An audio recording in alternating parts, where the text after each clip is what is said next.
and I'm here to tell you about my experience in Bangladesh and how I made this new EP. Starts with sitting at home, not being particularly inspired about where things are at, and I get a phone call from my teacher, my Indian classical music teacher, and she says, "You've got to come out to Bangladesh for this wedding." So I say, "Okay, how am I going to afford that, you know?" And she's like, "You're coming. Let's just leave it at that." So I said, "Okay, great." And so the wedding's like a 3-day thing. She says, "Well, why don't you come for the whole month of December, and if you come for the month of December, then I can teach you, and you can sing and blah blah blah." So I'm thinking, great, I've got like a whole month to do this, to get into the Indian classical thing and to be with her. So I get there and have a couple of lessons with her over the course of a week, and then she's pretty much unavailable for the rest of the stay.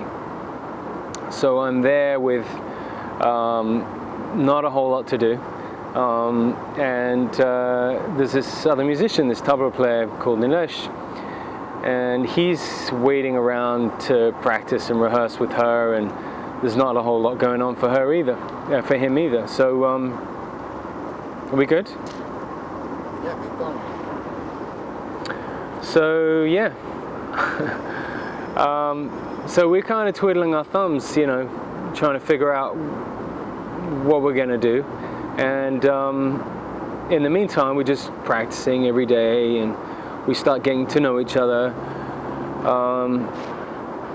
and then slowly we get to know each other, and he says, "Well, would you like me to accompany you practicing Indian classical music?" And I said, "Great." So we play for about a week, we practice every day, and then I'm reaching the end of my Indian classical repertoire, and he starts to kind of poke his head around the door when I'm practicing my own music. So he says, "Oh, you know, can I come and sit, you know?" And I said, "Sit, come play." So we play, and you know, some things sound good. We're just jamming really to my songs. So it's a really distracting place, this fucking thing. How much does it differ from Dhaka?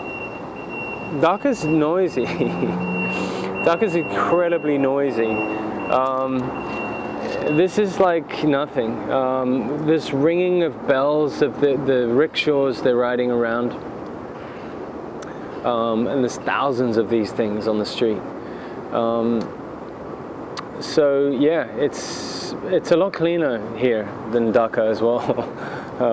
We were on like the 18th floor, and the air pollution was just insane, you know.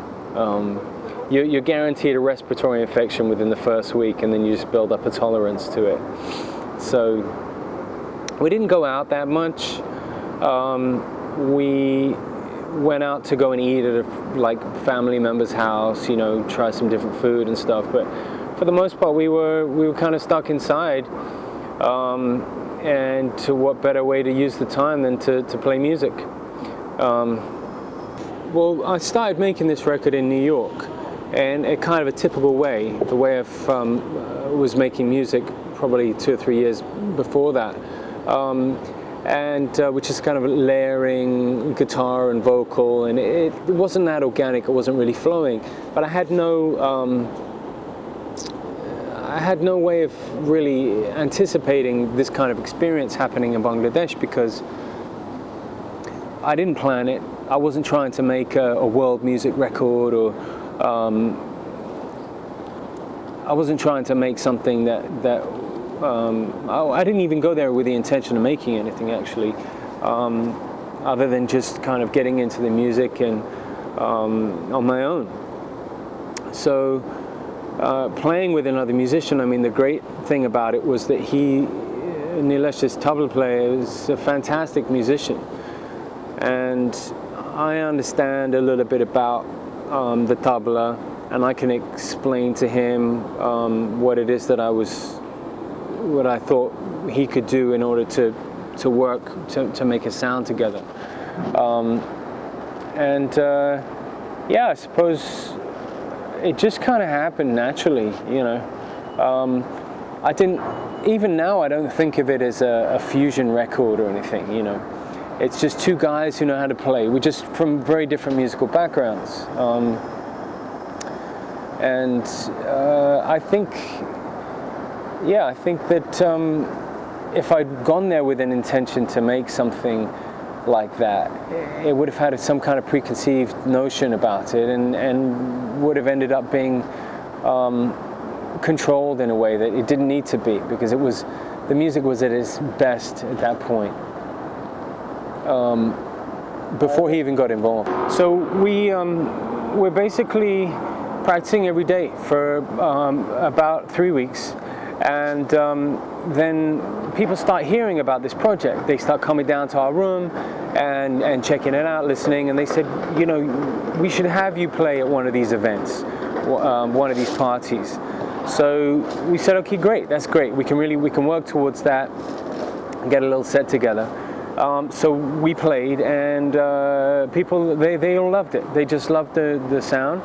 And this guy, Shafi, comes up to us at the end and says, man, you guys are just going to do this like this and then just leave? You got to do something with this. What are you guys going to do? What are you planning on doing? We're like, well, we're just making music, you know.